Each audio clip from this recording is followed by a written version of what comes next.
Assalamualaikum warahmatullahi wabarakatuh. Halo teman-teman, apa kabar? Kembali lagi di channel Solder Tua. Semoga saat menonton video ini teman-teman dalam keadaan sehat walafiat tanpa kekurangan satu apapun. Bagi yang masih jomblo, saya doakan cepat mendapatkan jodoh. Amin. Pada kesempatan kali ini saya akan sharing atau berbagi tentang bagaimana kita memulai belajar memperbaiki motherboard laptop. Hal pertama yang perlu kita pelajari adalah mengenal komponen yang ada di motherboard laptop. Pengenalan komponen motherboard laptop ini sangat penting jika kita memulai untuk belajar memperbaiki motherboard. Tentu akan sangat-sangat tidak etis jika kita sebagai teknisi laptop tidak tahu tentang nama komponen beserta fungsi dari komponen tersebut. Bagi teman-teman yang sudah mempunyai dasar pengetahuan elektronika, silakan skip video ini karena dalam video ini akan membahas hal-hal yang sangat dasar tentang elektronika, khususnya yang ada di motherboard laptop. Namun bagi teman-teman yang belum mempunyai pengetahuan dasar tentang elektronika, tonton video ini sampai selesai, jangan pernah di skip. Untuk teman-teman jangan lupa dukung channel ini dengan cara tekan tombol like, tinggalkan komentar, dan klik tombol subscribe. Agar video tidak terlalu panjang, langsung kita mulai di gambar video ini. Kita mulai dengan papan yang berwarna biru. Ada juga yang berwarna hijau, ada juga yang berwarna hitam. Ini tergantung dari pabrik yang memproduksi motherboard mau menggunakan warna apa yang dipilih. Namun biasanya dalam motherboard hal yang wajib kita ketahui adalah papan PCB. Di dalam papan PCB ini sebagai tempat untuk menempatkan ratusan bahkan ribuan komponen yang ada pada motherboard, disertai dengan penyambungan antara komponen menggunakan tembaga yang dicetak sedemikian rupa sehingga setiap komponen dengan komponen yang lain saling terhubung dan terintegrasi. Mari kita mulai di gambar yang Anda lihat sekarang. Terdapat garis-garis kecil seukuran rambut, bahkan kalau kadang ada yang lebih kecil. Ini dinamakan jalur layout. Fungsi dari jalur layout ini yang terbuat dari tembaga yaitu untuk menghubungkan dari komponen satu ke komponen yang lain, atau dari kaki sebuah komponen ke kaki komponen yang lain. PCB biasanya terbuat dari bahan ebonit, pertinak, dan ada juga yang terbuat dari fiber yang dilapisi dengan tembaga tipis di setiap permukaan. Di setiap PCB biasanya ada yang satu layer, ada juga yang dua layer, bahkan ada yang sampai 6 layer. Dalam contoh ini adalah PCB dari power supply komputer. Jika kita lihat dengan seksama, di bagian atas adalah tempat meletakkan komponen, sedangkan di bagian bawah adalah tempat untuk menghubungkan antar komponen menggunakan lapisan tembaga sehingga komponen bisa disambung menggunakan solder. Untuk contoh yang kedua ini adalah PCB yang menggunakan dua layer. Untuk penempatan komponen bisa diletakkan di atas maupun di bawah, dan di bagian atas dan bawah bisa juga untuk menghubungkan antar komponen. Dan contoh yang ketiga di motherboard laptop kemungkinan lebih dari dua layer. Jika kita lihat di tengah PCB ini mungkin ada 2 atau 4 layer yang disusun sedemikian rupa yang berfungsi untuk meminimalisasikan desain dari motherboard itu sendiri, agar dimensi ukuran motherboard tidak terlalu luas. Bisa dibayangkan jika motherboard hanya menggunakan satu layar, mungkin dengan luas PCB 1 meter persegi baru dapat menampung semua komponen yang dibutuhkan. Maksudnya di sini jika semua komponen diletakkan di atas motherboard pasti masih bisa, tapi yang menjadi masalah adalah jalur-jalur yang harus dihubungkan dari ribuan komponen ini ketika menggunakan satu layar akan berdampak dengan luasnya PCB yang harus digunakan.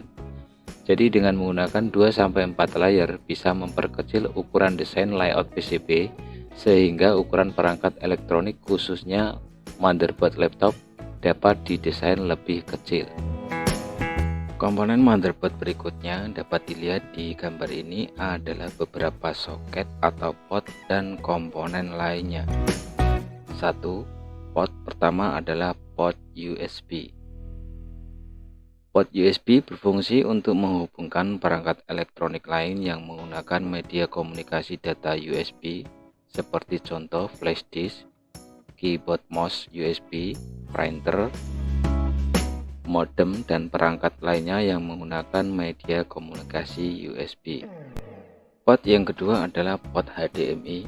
Port HDMI ini berfungsi untuk menghubungkan laptop ke perangkat seperti external monitor atau LED TV atau LCD monitor yang menggunakan komunikasi HDMI sebagai transfer datanya.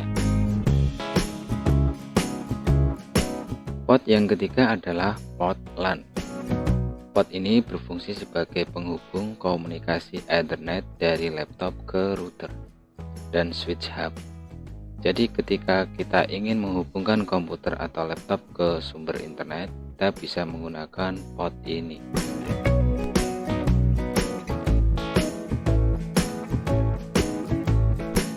Port atau soket yang keempat adalah port SATA. Fungsi dari port SATA adalah menghubungkan antara hard disk dan SSD ke motherboard.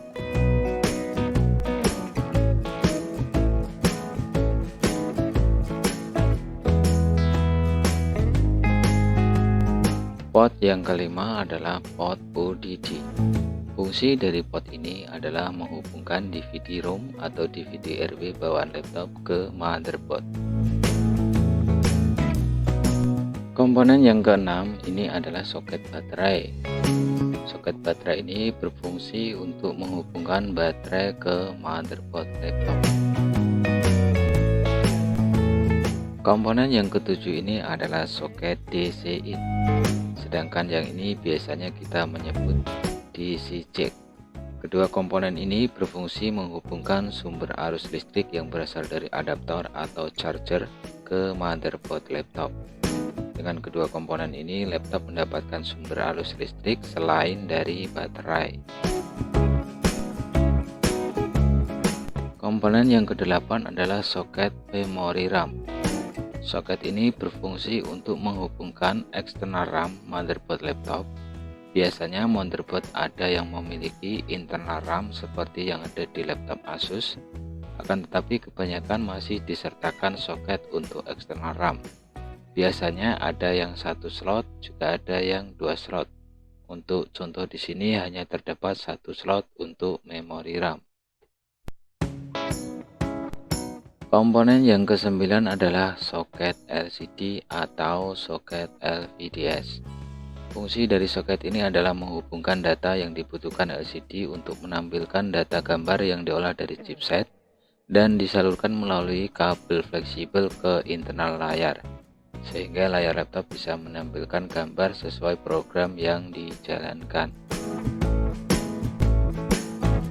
Komponen yang ke-10 adalah soket touchpad.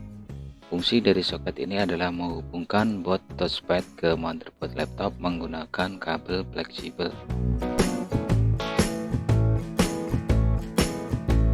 Komponen yang ke-11 adalah soket untuk WiFi. Fungsi dari soket ini adalah menghubungkan wireless card ke motherboard laptop.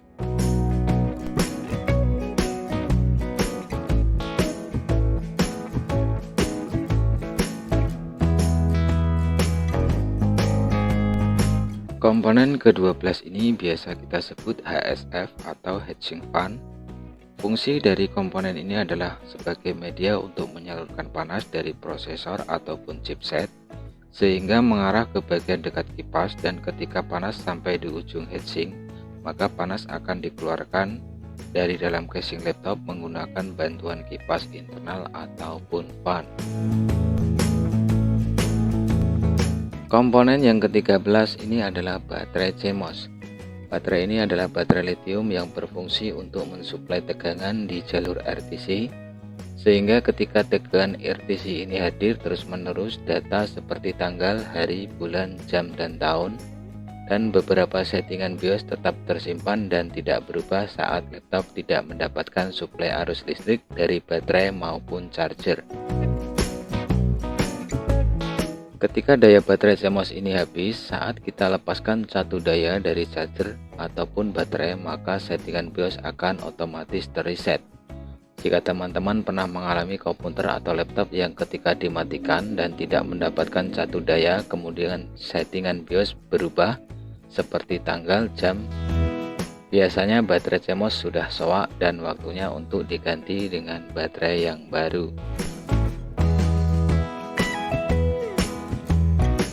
Komponen yang ke-14 ini adalah kapasitor. Di motherboard ini terdapat beberapa jenis kapasitor, mulai dari kapasitor elektrolit, kapasitor keramik, dan kapasitor tantalum. Untuk pembahasan tentang kapasitor lebih detail, ke depan saya akan membuatkan sebuah video khusus yang membahas tentang kapasitor yang ada di motherboard laptop. Tentu dengan lebih detail seperti cara mengidentifikasi dan cara pengukuran serta cara melacak apakah kapasitor ini sudah rusak atau masih normal dengan cara mengukur menggunakan multitester atau avometer. Untuk komponen lainnya masih banyak lagi dan tentunya akan membutuhkan video dengan durasi yang sangat panjang jika saya sebutkan satu persatu.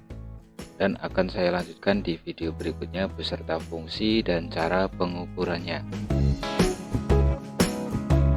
Oke teman-teman, jika dirasa video ini bermanfaat, silakan share dan bagikan ke teman Anda, dan jangan lupa klik tombol like dan subscribe. Jika teman-teman mempunyai pertanyaan terkait tentang video ini, silakan tinggalkan di kolom komentar. Terima kasih dan sampai jumpa di video berikutnya. Salam Solvet.